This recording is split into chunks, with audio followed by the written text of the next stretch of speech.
तो good morning. तो देखिए इसमें आज हम आपको पढ़ा रहे हैं एक समान चुंबकीय क्षेत्र में गतिशील ऋजुरेखीय चालक के सिरों के बीच उत्पन्न प्रेरित विद्युत वाहक बल। क्या मतलब है शेडिंग का कि यहां पर क्या किया गया है, यहां पर पहले कोई चुंबकीय क्षेत्र उत्पन्न किया गया है, कोई चुंबक रहा होगा, उस चुंबक के द्वारा यहां पर चुंबकीय क्षेत्र उत्पन्न हो गया। चुंबकीय क्षेत्र उत्पन्न करने जो हुआ होगा उसको हम किससे प्रकट करेंगे? चुंबकीय क्षेत्र को प्रकट करते हैं चुंबकीय बल रेखाओं से। तो यह माना गया है कि यहां पर जो चुंबकीय क्षेत्र है उसकी दिशा क्या है? बोर्ड के तल के लंबवत अंदर की ओर है, ठीक है। यानी इधर की साइड उत्तर और इधर की साइड क्या होगा? चुंबक का दक्षिण ध्रुव। तो चुंबकीय क्षेत्र की दिशा क्या होगी? चुंबकीय बल रेखा कहां से कहां की ओर जाएंगी? उत्तर से दक्षिण की ओर। यह है चुंबकीय बल रेखा जाए ऐसे में। तो चुंबकीय क्षेत्र की दिशा बोर्ड के तल के लंबवत अंदर की ओर है, ठीक है। और इस चुंबकीय क्षेत्र में कोई चालक छड़ है, यह है चालक छड़। इस चालक छड़ को आप कुछ भी नाम दीजिए, जैसे जेड और के कह दिया मैंने, तो जेड के ये एक चालक छड़ है, ठीक हो गया, इसका नाम दे दिया। तो चालक छड़ जैसे धातु की छड़ होगी, धातु की एक पतली पट्टी होगी और इस पट्टी को हम क्या कर रहे हैं? इस चालक छड़ को हम इस चुंबकीय क्षेत्र में गति करा रहे हैं, ठीक है, इधर की ओर। तो ध्यान रहे चुंबकीय बल रेखा ऐसे जा रही है बोर्ड के तल के लंबवत अंदर की ओर और चालक छड़ ऐसे गति कर रही है इधर की ओर, ठीक है ना। यह है चालक छड़, यह ऐसे गति कर रही है, ठीक है। माना इस चालक छड़ का जो वेग है वो क्या है? v है, ठीक है। इस चालक छड़ का जो वेग है वो क्या है? v है, ठीक है। ये इधर की तरफ ये चालक छड़ है और ये v वेग से चुंबकीय क्षेत्र में क्या कर रही है? गति कर रही है। तो अब आपको यहां पर स्पष्ट हो गया कि यहां पर जो वेग है वेग इस तरफ है, जबकि ये देखिए ये वेग की दिशा है और ये किसकी दिशा है? चुंबकीय क्षेत्र की। तो इनके बीच का कोण क्या है? वेग इस तरफ, चुंबकीय क्षेत्र बोर्ड के तल के लंबवत अंदर की ओर, इनके बीच का कोण हो गया 90 अंश। तो यहां पर v माना छड़ का वेग v है, ये एक समान वेग v से गति कर रही है और यहां पर एक समान चुंबकीय क्षेत्र क्या है? b है। तो v एवं वेग v एवं चुंबकीय क्षेत्र की तीव्रता b के बीच का कोण, इनके बीच का जो कोण है वो यहां पर कितना माना गया है? वो यहां पर 90 अंश है इस केस में।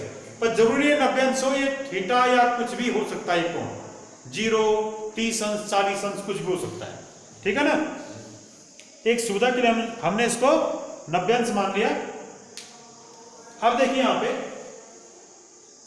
क्या होगा इससे कि जब ये छड़ चुंबकीय क्षेत्र में गतिमान होगी, तो जब ये छड़ चुंबकीय क्षेत्र में माना गति कर रही है तो इस छड़ में क्या होंगे भाई?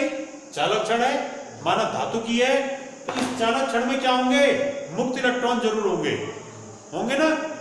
तो मुक्त इलेक्ट्रॉन होंगे, जैसे हम ये कह सकते हैं मुक्त इलेक्ट्रॉन का मतलब परमाणु के बाह्यतम कक्षा के वे इलेक्ट्रॉन जिन पर नाभिक का वैद्युत आकर्षण बल बहुत क्षीण होता है, ऐसे इलेक्ट्रॉन नाभिक के आकर्षण बल से लगभग मुक्त रहते हुए पूरी धातु के अंदर कहीं भी गति करते रहते हैं।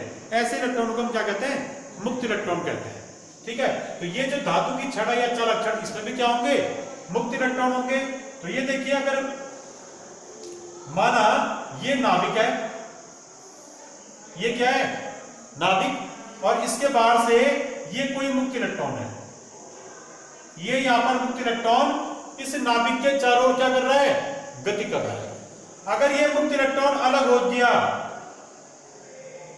ये अलग हम कर दें, इसको मुक्त इलेक्ट्रॉन को अलग दिखा दें, तो इलेक्ट्रॉन पे कौन सा आवेश होगा? ऋणावेश। तो बाकी बचा हुआ जो भाग होगा, इलेक्ट्रॉन हमने अलग कर दिया, तो इलेक्ट्रॉन मुक्त इलेक्ट्रॉन को अलग कर देने पर परमाणु का जो भाग बच जाता है, ये वाला भाग, इस भाग पे कौन सा आवेश रहेगा? ये अंदर भी तो होंगे इलेक्ट्रॉन, होंगे ना, ठीक है। अंदर भी इलेक्ट्रॉन होंगे और यहां बाहर के माने इलेक्ट्रॉन ये एक इलेक्ट्रॉन ये हो गया, ठीक है। तो इसमें क्या है, एक इलेक्ट्रॉन हमने अलग कर दिया, तो ऐसा करने के बाद इस इलेक्ट्रॉन पे ऋणावेश है, तो बाकी बचा हुआ जो भाग होगा उसमें कौन सा आवेश आएगा, धनावेश, और उस भाग को हम क्या कहते हैं, बद्ध आवेश। ये बद्ध आवेश, जो ये बद्ध आवेश है इसमें कौन सा आवेश होगा, धनावेश, और इस पे धनावेश होगा, और ये जो है क्या होगा, लगभग स्थिर होगा, ठीक है ना, क्योंकि ये जो बद्ध आवेश होगा ये एक इलेक्ट्रॉन की तुलना में क्या होगा, भारी होगा। ये तो एक इलेक्ट्रॉन अलग हुआ, और इसमें तो क्या क्या है, कितने इलेक्ट्रॉन भी हैं और नाभिक भी है। नाभिक में क्या होंगे, प्रोटॉन और न्यूट्रॉन, ठीक है ना। तो ये जो बद्ध आवेश होगा ये इलेक्ट्रॉन की तुलना में क्या होता है, काफी भारी होता है। बद्ध आवेश इलेक्ट्रॉन की तुलना में स्थिर होता है, और बद्ध आवेश में कौन सा आवेश होगा, धनावेश, इलेक्ट्रॉन पे ऋणावेश। तो इसी को मैं यहां पर ले रहा हूं कि ये जो चालक छड़ है, इस चालक छड़ पर ये क्या है, चालक छड़। इस चालक छड़ पर जब ये चालक छड़ होगी यहां पर, तो इसमें मुक्त इलेक्ट्रॉन होंगे। तो होगा क्या शुरू में इसमें कि जब ये छड़ या चुंबकीय क्षेत्र में गतिमान होगी, ऐसे गति कर रही है, तो इसका अर्थ है कि इसमें जो मुक्त इलेक्ट्रॉन होंगे वो भी गतिमान होंगे। और ये छड़ अगर इधर की ओर गति कर रही है, तो इस छड़ के अंदर जितने भी कण होंगे वो सब गतिमान होंगे। जैसे हम बस में बैठे हुए, अगर बस इस दिशा में जा रही है तो बस के अंदर के यात्री भी तो इसी दिशा में जा रहे हैं, यानी बस के अंदर जो जो चीज स्थित है, चाहे वो सामान है चाहे यात्री है, वो सब क्या है, वो बस के वेग से गतिमान है। ऐसे ही चालक छड़ v वेग से इस दिशा में गतिमान है, तो इसका अर्थ है इस छड़ के अंदर जो जो होगा, चाहे वो बद्ध आवेश है चाहे वो मुक्त इलेक्ट्रॉन है, वो सब क्या होंगे, v वेग से गतिमान होंगे, यही तो होगा। तो हम ये कह सकते हैं कि इस चालक छड़ के गतिमान होने के दौरान क्या होता है, इसमें जो मुक्त इलेक्ट्रॉन है, जैसे एक मुक्त इलेक्ट्रॉन मैंने ये दिखा रखा है, ये मुक्त इलेक्ट्रॉन क्या होंगे, ये v वेग से दाईं तरफ गतिमान है, माने दाईं तरफ गतिमान है, ठीक है। तो अब आप यहां पर ये कह सकते हैं कि चालक छड़ के जो मुक्त इलेक्ट्रॉन है या बद्ध आवेश है, वो v वेग से दाईं तरफ गतिमान है, ठीक है ना। बद्ध आवेश और मुक्त इलेक्ट्रॉन v वेग से दाईं तरफ गतिमान है। अब आपने पढ़ा है कि किसी चुंबकीय क्षेत्र में जब कोई आवेशित कण गति करता है तो क्या होता है, किसी चुंबकीय क्षेत्र में यहां पर आवेशित कण क्या कर रहे हैं, गति कर रहे हैं, मुक्त इलेक्ट्रॉन और बद्ध आवेश से गति कर रहे हैं। तो ये चुंबकीय क्षेत्र उन आवेशित कणों पे क्या लगाएगा, एक बल लगाएगा जिसको कहते हैं लॉरेंज बल, और उस बल का मान हम किस सूत्र से देते हैं, F बराबर QV B sin थीटा, इससे देते हैं, जहां थीटा क्या है, V और B के बीच का कोण है, ठीक है। तो बताइए एक इलेक्ट्रॉन पे कितना बल लगेगा, यहां पे एक इलेक्ट्रॉन पर बल,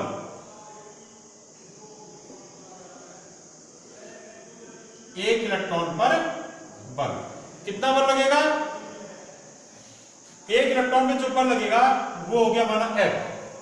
F बराबर क्या हो जाएगा, Q के स्थान पे क्या आएगा, अरे माना यहां पर एक इलेक्ट्रॉन है, कोई मुक्त इलेक्ट्रॉन, उस पर आवेश कितना होगा, एक इलेक्ट्रॉन के आवेश को हम किससे दर्शाते हैं, स्मॉल e से।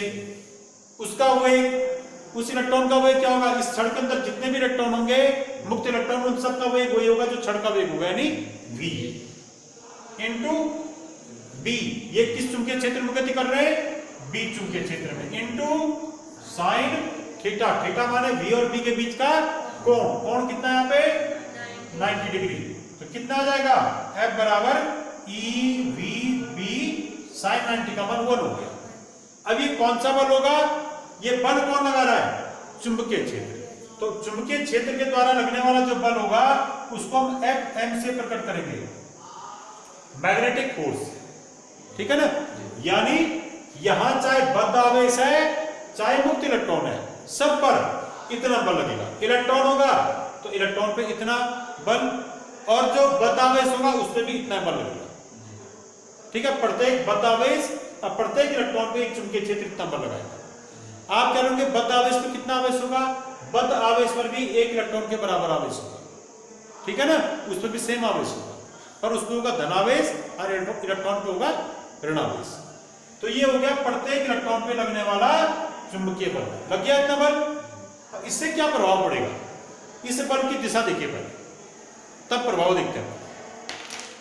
इस बल की दिशा, लॉरेंज बल की दिशा ज्ञात करने के लिए हमारे पास फ्लेमिंग के बाएं हाथ का नियम भी है और दाहिने हाथ की हथेली का नियम नंबर 2 भी है, ठीक है ना। तो हम इससे कर रहे हैं माना, ये क्या है, फ्लेमिंग के बाएं हाथ का नियम क्या बतलाता है कि यदि हम बाएं हाथ के अंगूठे, तर्जनी और मध्यमा को परस्पर लंबवत रखें, तर्जनी चुंबकीय क्षेत्र की दिशा में हो, मध्यमा धारा की दिशा में हो, तो अंगूठा बल की दिशा को प्रकट करता है, ठीक है। तो देखिए यहाँ पे धारा की दिशा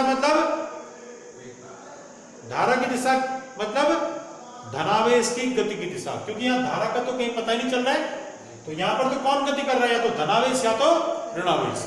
तो जो धनावेश की गति की दिशा होगी वही धारा की दिशा होती है, ठीक है ना। तो यहाँ पर धनावेश इस दिशा में गति कर रहा है, इसी दिशा में तो गति कर रहा है, ऋणावेश भी इसी दिशा में गति कर रहा है, क्योंकि क्षण इसी दिशा में जा रहा है, ठीक है ना। तो यहाँ पर धनावेश की गति की दिशा ये मान लो, तो ये दिशा, इस दिशा में क्या रखेंगे आप, ये मध्यमा ऐसे, और ये तर्जनी किस दिशा में रखेंगे, चुंबकीय क्षेत्र की दिशा में। तो चुंबकीय क्षेत्र अंदर की तरफ है, ये अंदर की तरफ रख दिया, ये धनावेश की गति की दिशा हो गई। तो धनावेश में जो बल लगेगा वो किस दिशा में लगेगा, ऊपर की ओर। तो ये है धनावेश, इसमें जो Fm बल लग रहा है वो कहां की ओर लगेगा, ऊपर की ओर। इससे भी देखिए, ये आपके दाहिने हाथ की हथेली है, इसमें ये कहां की ओर होनी चाहिए, चारों उंगलियां ये चुंबकीय क्षेत्र की ओर, अंगूठा धारा की दिशा में, धारा की दिशा मतलब धनावेश की गति की दिशा। तो ये धक्का देने की दिशा क्या होगी, बल की दिशा, चुंबकीय बल की दिशा। तो रखिए ये चारों उंगलियां चुंबकीय क्षेत्र की दिशा में रखी, बोर्ड के तल के लंबवत अंदर की ओर, ये अंगूठा धनावेश की गति की दिशा में, माने धारा की दिशा में रख दिया, ठीक है। धनावेश ऋणावेश इस दिशा में गति कर रहे हैं क्योंकि छठ इसी दिशा में चल रही है। तो इससे धनावेश पर जो बल लगेगा वो कहां की ओर लगेगा, ऊपर की ओर। ऋणावेश पर जस्ट विपरीत दिशा में, नीचे की ओर, क्योंकि अगर धनावेश ऊपर की ओर जा रहा है बल लग के, तो ऋणावेश इसका विपरीत आवेश है, उस पर बल कहां की ओर लगेगा, जस्ट विपरीत दिशा में, नीचे की ओर। तो ये ऋणावेश मतलब ये क्या है, मुक्त इलेक्ट्रॉन, इसमें बल कहां की ओर लगेगा, Fm नीचे की ओर, और ये धनावेश, इस पे बल Fm कहां की ओर लगेगा, ऊपर की ओर। आपको साफ साफ पता चल रहा है, ठीक है ना। अब यहां पर देखिए, इससे क्या होगा,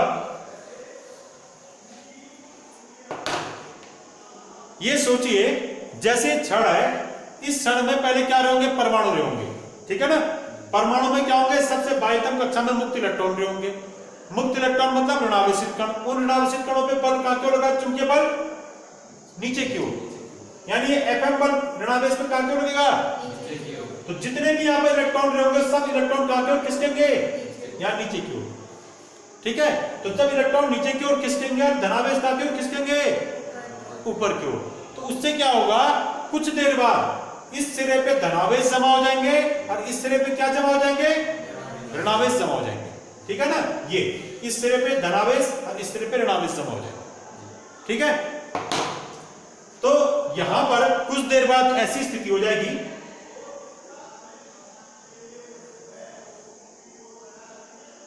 थोड़ा इस चित्र को मैं ऐसा बना रहा हूं, इधर आ जाएंगे धनावेश, इधर आ जाएंगे ऋणावेश, जितने धनावेश है उतने ऋणावेश आ जाएंगे, ठीक है ना। अब ये धनावेशित कण, इस पे Fm बल ऊपर क्यों लगा, और अभी एक बल और लगना है, उसका जिक्र बाद में होगा, और ये ऋणावेश, इस पे Fm बल नीचे की ओर लगा, ऋणावेश नीचे की ओर जमा हुए, धनावेश ऊपर के सिरे पे जमा हुए। इससे क्या होता है, जब ये इस क्षण के विपरीत सिरों पे जब ये विपरीत आवेश जमा हो जाते हैं, जमा होने लगते हैं, तो ऐसा होने पर इन आवेशों के इन सिरों पर जमा होने के कारण क्या होता है, यहां पर एक वैद्युत विभवांतर उत्पन्न हो जाता है, क्योंकि ये धनावेशित, ये सिरा क्या हो गया, धनावेशित, और ये सिरा क्या हो गया, ऋणावेशित। ऐसा होने पर इन सिरों के बीच विभवांतर उत्पन्न हो जाता है, और ये विभवांतर कहलाता है प्रेरित विद्युत वाहक बल। इसी को हम प्रेरित विद्युत वाहक बल कहते हैं। ये जो विभवांतर उत्पन्न हुआ, ये इस क्षण के चुंबकीय क्षेत्र में गति के कारण उत्पन्न हुआ, ठीक है। इस गति के कारण ये विभवांतर यहाँ पर प्रेरित हुआ, इसलिए इसका नाम प्रेरित विभवांतर भी है या प्रेरित विद्युत वाहक बल, ठीक है ना। माना यहां पर विद्युत प्रेरित विभवांतर कितना है, V है। ठीक हो गया, कैपिटल V। एक चीज और देखिए, जब इस क्षण के सिरों पर ये विपरीत आवेश जमा हुए, उसके कारण यहां पर कौन सा विभवांतर उत्पन्न हुआ, V विभवांतर। विभवांतर कितना उत्पन्न हुआ, कैपिटल V। साथ ही साथ यहां पर वैद्युत क्षेत्र उत्पन्न होगा, क्योंकि यहां पर आवेश जमा होंगे, जहां पर आवेश होंगे वहां पर वैद्युत क्षेत्र भी होगा। धनावेश के कारण इसका अपना वैद्युत क्षेत्र होगा, यही ऋणावेश के कारण इसका भी अपना वैद्युत क्षेत्र होगा। तो धन और ऋण आवेशों के कारण यहां पर क्या होगा, एक परिणामी वैद्युत क्षेत्र उत्पन्न होगा। उसकी दिशा कहां से कहां की ओर होगी, धन से ऋण की ओर। माना वैद्युत क्षेत्र क्या है, E है। ठीक हो गया ना। तो उससे क्या होगा, ये जो धनावेश यहां पर आया, इस धनावेश पर ये वैद्युत क्षेत्र क्या करेगा, जो यहां पर वैद्युत क्षेत्र कैपिटल E उत्पन्न हुआ, ये वैद्युत क्षेत्र यहां धनावेशों पर कहां की ओर बल लगाएगा, नीचे की तरफ। अरे वैद्युत क्षेत्र धनावेश में किस तरफ बल लगाता है, अपनी दिशा में, वैद्युत क्षेत्र की दिशा में। तो वैद्युत क्षेत्र कहां की ओर है, धन से ऋण की ओर। तो इस वैद्युत क्षेत्र के कारण क्या होगा, प्रत्येक धनावेशित कण पर जो बल लगेगा, वो बल कौन सा बल लगाएगा भाई, ये जो वैद्युत क्षेत्र है यहां पर दो बल लग रहे हैं। एक बल तो ये Fm हो गया, ये कौन सा बल है, चुंबकीय बल। अब एक बल और लग रहा है, वो कौन लगा रहा है, चुंबकीय बल लगा है चुंबकीय क्षेत्र ने। अब वैद्युत क्षेत्र लगा रहा है बल। तो वैद्युत क्षेत्र के कारण प्रत्येक आवेश में जो बल लगेगा वो होगा वैद्युत बल। ठीक हो गया। तो ये वैद्युत क्षेत्र प्रत्येक धनावेश पर अपनी दिशा में बल लगाएगा। तो प्रत्येक धनावेश पर किस दिशा में वैद्युत बल लगाएगा, ये किस दिशा में वैद्युत बल लगाएगा, वैद्युत बल लगाएगा प्रत्येक धनावेश पर ये के सिरे की ओर, नीचे की ओर वैद्युत बल लगेगा। जैसे यहां पर धनावेशित कण है, तो इसमें ये वैद्युत क्षेत्र किस दिशा में बल लगाएगा, नीचे की ओर, और वो बल है Fe। ठीक हो गया। ऐसे ही ये जो ये वैद्युत क्षेत्र है, ये इस प्रत्येक मुक्त इलेक्ट्रॉन पे यानी ऋणावेश पर, ये तो आवेश है, तो वैद्युत क्षेत्र जो है आवेशों पर क्या लगाता है, वैद्युत बल लगाता है। तो ये वैद्युत क्षेत्र इस आवेश पर भी क्या लगाएगा, वैद्युत बल लगाएगा। पर इस पे कहां क्यों लगाएगा, वैद्युत क्षेत्र ऋणावेश पर अपनी विपरीत दिशा में बल लगाता है। तो वैद्युत क्षेत्र की दिशा कहां से कहां की ओर होती है, धन से ऋण की ओर। तो ये वैद्युत क्षेत्र E इस ऋणावेश पर कहां की ओर बल लगाएगा, अपनी विपरीत दिशा में यानी ऊपर की ओर, Fe। जितना वैद्युत बल इस धनावेश में लगेगा उतना वैद्युत बल ऋणावेश में लगेगा, क्योंकि दोनों पर समान आवेश है। ठीक है ना। या ऐसा भी कह सकते हैं, बल की दिशा दिखानी है कि ऋणावेश पर जो वैद्युत बल Fe लगेगा उसकी दिशा कहां की ओर होगी, धन आवेशित सिरे की ओर। और धनावेश में जो वैद्युत बल की दिशा होगी Fe की ओर कहां की ओर होगी, ऋणावेशित सिरे की ओर। ये सोचिए ऋणावेशित सिरा इस धन को अपनी ओर आकर्षित कर रहा है और ये धनावेशित सिरा इस ऋण को अपनी ओर आकर्षित कर रहा है। तो आप यहां पर देख रहे हैं कि प्रत्येक मुक्त इलेक्ट्रॉन पे क्या लग रहा है, दो बल लग रहे हैं, एक Fe और एक Fm। ऐसे प्रत्येक बद्ध आवेश पे दो बल लग रहे हैं, एक Fe और एक Fm। अर्थात प्रत्येक आवेश पे, चाहे वो धनावेश है चाहे वो ऋणावेश है, प्रत्येक पे चुंबकीय बल Fm और वैद्युत बल Fe लग रहा है। प्रारंभ में क्या होता है, प्रारंभ में Fm का मान ज्यादा होता है, Fe का मान नगण्य होता है। पर धीरे धीरे क्या होता है, इस Fe का मान बढ़ने लगता है। शुरू में बल किसने लगाया, चुंबकीय क्षेत्र ने। तो शुरू में बल आवेश में किसने लगाया, चुंबकीय क्षेत्र ने, इसलिए चुंबकीय बल का मान ज्यादा होता है। धीरे धीरे क्या होता है, जब यहाँ पर इन दोनों सिरों पर आवेश जमा होने लगते हैं, तो तब धीरे धीरे वैद्युत बल भी लगने लगता है। जैसे जैसे यहाँ पर आवेश ज्यादा जमा होंगे, उससे वैद्युत क्षेत्र का मान ज्यादा होगा। आवेश जैसे जैसे यहाँ पर ज्यादा जमा होंगे ना, तो ज्यादा आवेश जमा होने से वैद्युत क्षेत्र का मान ज्यादा होगा। वैद्युत क्षेत्र का मान ज्यादा होने पर वैद्युत बल का मान भी धीरे धीरे क्या होता है, बढ़ने लगता है। ठीक है। तो इससे क्या होगा, जब वैद्युत बल Fe का मान धीरे धीरे बढ़ने लगता है, तो एक स्थिति ऐसी आती है कि जब Fe का मान किसके बराबर हो जाता है, Fm के बराबर हो जाता है। ठीक है। ये दोनों आपस में बराबर हो जाएंगे एक विशेष स्थिति। तो उस समय क्या होगा, और शुरू में तो क्या हो रहा था, F जो चुंबकीय बल Fm था उसके कारण ये धनावेश किस सिरे की ओर जा रहा था, यहां ऊपर की ओर, और जो ऋणावेश है किस सिरे की ओर जा रहा था, इस Fm के कारण नीचे की ओर, क्योंकि ये Fm के मान क्या थे, ज्यादा थे। अब जब ये यहाँ पर धनावेश यहाँ पर ऋणावेश जमा होने लग गए तो वैद्युत क्षेत्र उत्पन्न हुआ। अब इस वैद्युत क्षेत्र ने क्या किया, अब वैद्युत क्षेत्र ई ने अन्य धन और ऋण आवेशों पे वैद्युत बल लगाना शुरू किया। शुरू में वैद्युत बल का मान कम था, पर धीरे धीरे जैसे से यहाँ पर आवेश जमा होने लगे तो वैद्युत बल का मान भी बढ़ने लगा। क्यों बढ़ने लगा, क्योंकि वैद्युत क्षेत्र बढ़ने लगा। अब वैद्युत बल प्रत्येक कण पर वैद्युत बल कितना लग रहा है, Fe। तो प्रारंभ में इसका मान कम होता है Fe का, पर धीरे धीरे इसका मान बढ़ने लगता है, क्योंकि वैद्युत क्षेत्र का मान बढ़ने लगता है, Fe का मान भी बढ़ने लगता है। ठीक है, तो यहां पर क्या हो रहा है, धनावेश पर वैद्युत बल Fe नीचे की ओर और ऋणावेश पर वैद्युत बल Fe ऊपर की ओर लग रहा है। तो अब आप प्रत्येक कण को देखिए, जैसे ये वाला कण है ऋणावेश, इस पर Fe का मान Fe ऊपर की ओर Fm नीचे की ओर लग रहा है। तो एक स्थिति जबकि ये दोनों Fe और Fm बराबर हो जाएंगे, उस समय क्या होगा, प्रत्येक आवेश पर उतना ही बल ऊपर की ओर, उतना ही वैद्युत बल ऊपर की ओर और उतना ही चुंबकीय बल कहां की ओर है, नीचे की ओर है। इससे इन दोनों का परिणामी क्या हो जाएगा, और इतना ही ऋणावेश, इतना ही वैद्युत बल इस पे ऊपर की ओर लग रहा है इस इलेक्ट्रॉन पे, और इतना ही वैद्युत चुंबकीय बल इस पे नीचे की ओर लग रहा है। तो परिणामी बल क्या हो जाएगा, शून्य। उतने बल से ऊपर की ओर खींच रहा है, उतने बल से नीचे की ओर खींच रहा है, परिणामी बल शून्य हो जाएगा। तो जब Fe बराबर Fm हो जाता है उस समय क्या होता है, ये आवेशित कण, चाहे वो मुक्त इलेक्ट्रॉन है चाहे वो बद्ध आवेश है, ये किसी भी सिरे की ओर विस्थापित नहीं होते, ये अपनी जगह पे फिक्स हो जाते हैं, तब नहीं होते विस्थापित। ठीक है ना, ये तभी तक विस्थापित होंगे जब तक ये एक दूसरे के बराबर नहीं होंगे। ठीक है, अब इनके मान रखे, Fm का मान तो क्या है, यहां से रखा आपने EVB, पर Fe का मान, Fe मतलब वैद्युत बल, Fm का मतलब चुंबकीय बल, चुंबकीय बल का मान EVB रखा हमने समीकरण नंबर 1 से। Fe का मान कहां से आएगा, Fe मतलब है वैद्युत बल, निकालिए वैद्युत बल का मान। ये वैद्युत बल कौन लगा रहा है, वैद्युत बल कौन लगा रहा है, वैद्युत बल लगा रहा है वैद्युत क्षेत्र E। कितने आवेश में लगा रहा है, E आवेश में। पहले ये बताइए, वैद्युत क्षेत्र E के जैसे Q आवेश है माना, इस पर वैद्युत क्षेत्र E लग रहा है, तो Q आवेश पर E वैद्युत क्षेत्र के द्वारा कितना बल लगता है, अरे आपने परिभाषा पढ़ रखी है, F बराबर Q, एक सूत्र पढ़ रखा आपने, F बराबर Q इंटू E। अगर याद नहीं है तो देखिए, आपने फॉर्मूला पढ़ा था फर्स्ट चैप्टर में, E बराबर वैद्युत क्षेत्र की तीव्रता बराबर क्या होता है, F अपॉन Q0।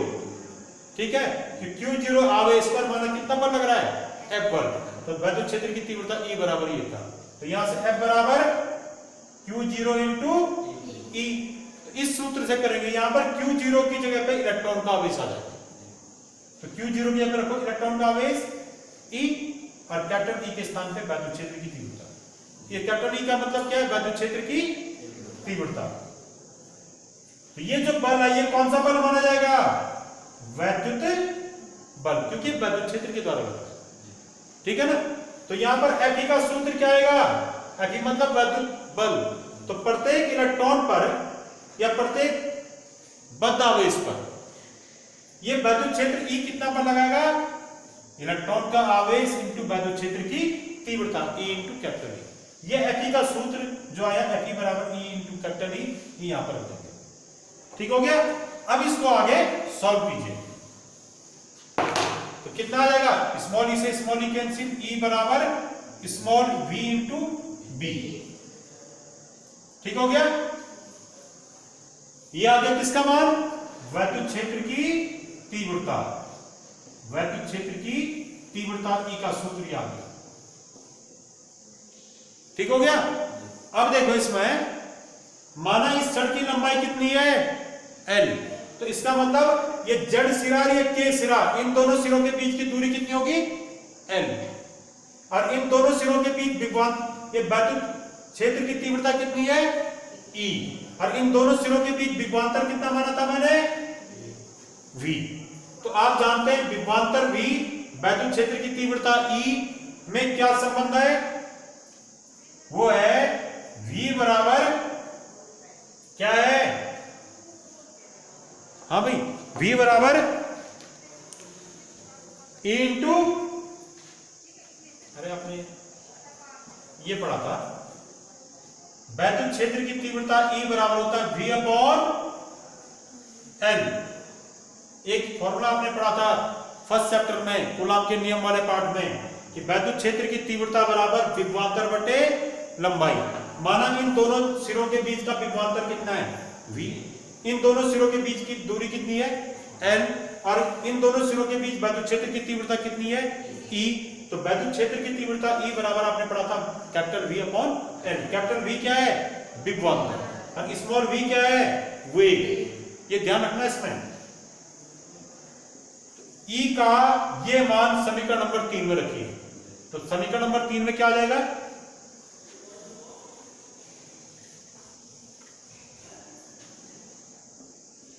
समीकरण 3 व 4 से 3 और 4 से क्या रिजल्ट निकला, E का जो ये मान V अपॉन L है वो यहां पर रखिए तो क्या जाएगा V अपॉन L।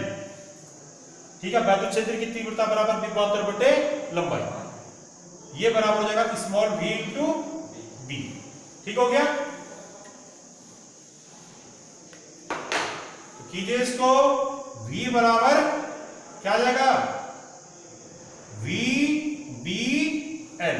ठीक हो गया, समझ गए भैया, ये आपका सूत्र आ गया। ये क्या है कैपिटल V यहां पर, ये है विभवांतर। कौन सा विभवांतर कहलाता है ये, प्रेरित विभवांतर या प्रेरित विद्युतवाहक बल। ठीक है, विद्युत चुंबकीय प्रेरण की घटना में इसी V को हम स्मॉल e क्या देते हैं, इसी को स्मॉल e, पर स्मॉल e यहां क्यों नहीं लिया, क्योंकि स्मॉल e यहां पर इलेक्ट्रॉन का आवेश माना गया है। ठीक है ना, तो इसलिए यहां पर स्मॉल e मत लीजिए, यहां पर कैपिटल V। ठीक है, कि कैपिटल V मतलब प्रेरित विद्युतवाहक बल या प्रेरित विभवांतर, इस क्षण के सिरों के बीच का विभवांतर। ठीक है, ये बराबर हो गया वेग गुणा गया चुंबकीय क्षेत्र की तीव्रता गुणा गया क्षण की लंबाई। अब एक चीज का यहां पर बताइए, यहां पर मैंने ये माना था कि ये वेग और चुंबकीय क्षेत्र के बीच का कोण क्या है 90 अंश है, लंबवत चल रहा था। अब अगर माना V और B के बीच का कोण क्या हो थीटा हो, तो ये सूत्र क्या हो, यदि V और B के बीच का कोण थीटा हो तब कैसे निकालेंगे भाई, ये अभी आपने एक फॉर्मूला डिराइव कर दिया V B L, ये क्या ना आपने सूत्र V B L। अब केस यदि वेग v एवं चुंबकीय क्षेत्र की तीव्रता b के बीच थीटा कोण हो,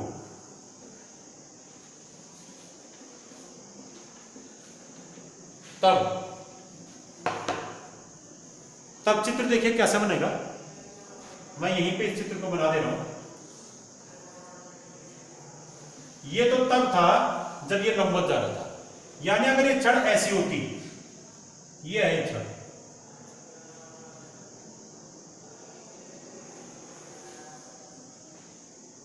ये आपका इलेक्ट्रॉन हो गया, इस पे Fe बल ऊपर की ओर और Fm बल नीचे की ओर। ये वो छड़ है, कौन सी छड़, जेड की, और इसका वेग ये इस दिशा में गतिमान है v। ठीक हो गया, और चुंबकीय क्षेत्र की दिशा बोर्ड के तल के लंबवत अंदर की ओर है। माना मैं चुंबकीय क्षेत्र को ऐसे दिखा रहा हूं, ये चुंबकीय क्षेत्र की दिशा है, इनके पीछे कोण क्या है थीटा। ठीक है ना। अब जो ये सूत्र आया था ये पहला वाला, इसमें v और b के बीच कोण क्या माना गया था थीटा, ये 90 अंश। ठीक है, तो इसका मतलब इस डेरिवेशन में v और b के बीच यानी वेग चुंबकीय क्षेत्र के क्या होना चाहिए था लंबवत, यहां पर वेग चुंबकीय क्षेत्र के लंबवत नहीं है। तो कैसे करेंगे इसको, यहां पर वेग चुंबकीय क्षेत्र के साथ थीटा कोण बना रहा है, तो आप क्या करिए, इस वेग का चुंबकीय क्षेत्र के लंबवत दिशा में घटक निकालिए, इस दिशा में, क्योंकि इस सूत्र में तो वेग चुंबकीय क्षेत्र के लंबवत माना गया था ना। तो अब नहीं है चुंबकीय क्षेत्र के लंबवत, तो आप यहां पर क्या कीजिए, वेग का चुंबकीय क्षेत्र के लंबवत दिशा में मान निकालिए। तो v चुंबकीय क्षेत्र के साथ थीटा कोण बना रहा है, तो बताइए इस v का इस दिशा में घटक कितना होगा, चुंबकीय क्षेत्र की दिशा में घटक v cos थीटा, और इसकी लंबवत दिशा में घटक क्या होगा, v sin थीटा। ठीक है ना। अब जो मैंने प्रेरित विभवांतर का सूत्र बनाया कि कैपिटल V बराबर स्मॉल v BL, इसमें V और B के बीच का कोण 90 अंश होना है, यानी V चुंबकीय क्षेत्र के लंबवत होना है। तो ठीक इसी पैटर्न पे आप यहां भी सूत्र बनाइए कि यदि V B के साथ थीटा कोण बना रहा है तो तब प्रेरित विद्युत वाहक बल V का सूत्र क्या होगा, तब प्रेरित विद्युत वाहक बल या प्रेरित विभवांतर का सूत्र। अब प्रेरित विभवांतर का सूत्र क्या आ जाएगा, कैपिटल V बराबर स्मॉल v के स्थान में क्या लेंगे, अब स्मॉल v नहीं आएगा, v और b के बीच का कोण थीटा है। यहां v का कौन सी वाली वैल्यू आएगी, v की, v का कौन सा घटक आएगा, वो घटक जो चुंबकीय क्षेत्र के लंबवत है, क्योंकि परिभाषा में v चुंबकीय क्षेत्र के लंबवत ही रखना था। तो यहां तो लंबवत है नहीं v चुंबकीय क्षेत्र के, है ना। जरूर थोड़ी कि क्षण हमेशा चुंबकीय क्षेत्र के लंबवत गति करेगी, थीटा कोण पे गति कर रही है। तो ऐसी स्थिति में आप v का इस d की दिशा में जो लंबवत घटक आ रहा है उसको देखेंगे, क्या आ रहा है घटक, वो v sin थीटा। तो v के स्थान पे क्या रखेंगे, स्मॉल v sin थीटा, ऐसा रखेंगे, तब आएगा v के स्थान पे ये आएगा b इंटू l। ठीक हो गया, ये फॉर्मूला आएगा, तब आएगा कैपिटल V बराबर small v capital b l sin theta. इसको व्यवस्थित कीजिए, ये आ गया आपका फाइनल सूत्र। ये क्या है, प्रेरित विद्युत वाहक बल या प्रेरित विभवांतर। तो प्रेरित विभवांतर कैपिटल V बराबर small v BL sin theta, जहां थीटा क्या है, वेग और चुंबकीय क्षेत्र के बीच का कोण है। ठीक है ना। तो यानी जब भी कोई छड़ चुंबकीय क्षेत्र में गति करती है तो उस छड़ के सिरों पर विपरीत आवेश जमा होने लगते हैं, जिसके कारण यहां पर क्या होता है, इस छड़ में एक प्रेरित विभवांतर उत्पन्न हो जाता है। ठीक है ना, एक विभवांतर उत्पन्न होता है, इसी को हम क्या कहते हैं, विद्युत वाहक बल कहते हैं। और अगर ये छड़ एक बंद परिपथ के रूप में है तो यहां पर एक धारा भी उत्पन्न हो जाएगी। माना मैं यहां पर एक तार जोड़ दे रहा हूं ऐसे यहां पे, तो ये क्या बन गया, एक बंद परिपथ बन गया, तो इसमें एक धारा भी उत्पन्न हो जाएगी, जिसे हम क्या कहेंगे, प्रेरित धारा कहेंगे, जैसा सेम विद्युत चुंबकीय प्रेरण की घटना में हुआ था। और ये ध्यान रखें, जब थीटा बराबर क्या होगा, 90 अंश होगा, तब तो ये वाला सूत्र आएगा, sin 90 हो जाएगा, तब ये वाला सूत्र आ जाएगा। ठीक है ना। और यदि थीटा बराबर क्या हो, 0 डिग्री हो, तब इस कैपिटल V का मान क्या आएगा, क्या आएगा कैपिटल V का मान, small v BL sin 0, sin 0 का मान 0 होता है, जिसमें 0 आ गया। यानी जब चुंबकीय क्षेत्र में ये छड़ इस प्रकार से गति करे कि इसके वेग की दिशा चुंबकीय क्षेत्र के समांतर हो, थीटा बराबर 0 का मतलब क्या है कि V और B के बीच का कोण क्या है, 0। तो 0 का मतलब एक दूसरे के समांतर हो। तो जब छड़ के वेग की दिशा चुंबकीय क्षेत्र के समांतर हो, ठीक है, चुंबकीय क्षेत्र बोर्ड के तल के लंबवत अंदर की ओर था, और छड़ भी क्या आ रही है, बोर्ड के तल के लंबवत अंदर की ओर आ रही है, उस समय ये छड़ चुंबकीय बल रेखाओं को नहीं काटेगी, और ऐसी स्थिति में प्रेरित विद्युत वाहक बल कितना होगा, या प्रेरित विभवांतर 0 होगा। ठीक है। और जब थीटा बराबर 0 नहीं है, यानी ऐसे चल रही छड़ और चुंबकीय बल रेखा ऐसे है जारी, छड़ ऐसे जा रही है, तो उस समय क्या होगा, ये छड़ चुंबकीय बल रेखाओं को काटते हुए गुजरेगी ऐसे। तो जब छड़ चुंबकीय बल रेखाओं को काटते हुए गुजरती है इस दिशा में ऐसे, तो उस समय छड़ के सिरों के बीच क्या उत्पन्न हो जाता है, प्रेरित विभवांतर उत्पन्न हो जाता है। ठीक है ना। इस पर जैसे एग्जाम्पल है कि जब हम दौड़ते हैं, ठीक है, जैसे माना मैं उत्तर से दक्षिण की ओर, ये मैं पूरब से पश्चिम की ओर दौड़ रहा हूं, तो पूरब से पश्चिम की ओर जब हम दौड़ते हैं तो हम पृथ्वी के चुंबकीय क्षेत्र के क्षैतिज घटक को काटते हुए दौड़ते हैं। ठीक है, सॉरी, जब हम पूरब से पश्चिम की ओर दौड़ते हैं तो उस समय पृथ्वी के चुंबकीय क्षेत्र के, पृथ्वी का भी तो अपना चुंबकीय क्षेत्र होता है, उसके भी लंब घटक और क्षैतिज घटक होंगे। तो जब हम पूरब से पश्चिम की ओर दौड़ते हैं तो उस समय पृथ्वी के चुंबकीय क्षेत्र के ऊर्ध्व घटक को काटते हुए हम दौड़ते हैं। ऐसी स्थिति में हमारे शरीर के सर और पांव के बीच एक प्रेरित विभवांतर उत्पन्न हो जाता है। ठीक है, ऐसे ही इसी प्रकार से जैसे कोई रेलगाड़ी जब चलती है ट्रेन पटरी पे, तो रेलगाड़ी के जो पहिए होते हैं, रेलगाड़ी के पहिए जब आगे की ओर बढ़ते हैं, तो रेलगाड़ी के पहिए जब गतिमान होते हैं तो उस समय क्या करते हैं, वो पहिए वो पृथ्वी के चुंबकीय क्षेत्र के ऊर्ध्व घटक को काटते हुए चलते हैं। ऐसी स्थिति में उन पहियों के सिरों के बीच क्या उत्पन्न हो जाता है, प्रेरित विभवांतर उत्पन्न हो जाता है। ये कुछ घटनाएं इस पर आधारित है। इसी प्रकार से यदि कोई जहाज क्षैतिज दिशा में गति कर रहा है, क्षैतिज गति कर रहा है, उस समय जहाज के जो पंख होते हैं वो पृथ्वी के चुंबकीय क्षेत्र के ऊर्ध्व घटक को काटते हैं। तो उस जहाज के पंख के सिरों के बीच में क्या होता है, नोकों के बीच प्रेरित विभवांतर उत्पन्न हो जाता है। तो ये कुछ घटनाएं और इसके उदाहरण हैं। तो आज हमने क्या देखा कि यदि कोई धातु की छड़ या चालक छड़ किसी चुंबकीय क्षेत्र में गति करती है, तो ये छड़ चुंबकीय बल रेखाओं को काटते हुए गति करती है। इस कारण इसके सिरों के बीच एक प्रेरित विभवांतर उत्पन्न हो जाता है। उसका कारण यह है क्योंकि इसके सिरों पर विपरीत आवेश जमा हो जाता है, जिस कारण इसके सिरों के बीच वैद्युत क्षेत्र और वैद्युत विभवांतर उत्पन्न हो जाता है। और अगर ये छड़ एक बंद परिपथ के रूप में है तो यहाँ पर एक धारा भी उत्पन्न हो जाती है, जिसको हम क्या कहते हैं, प्रेरित धारा। Thank you.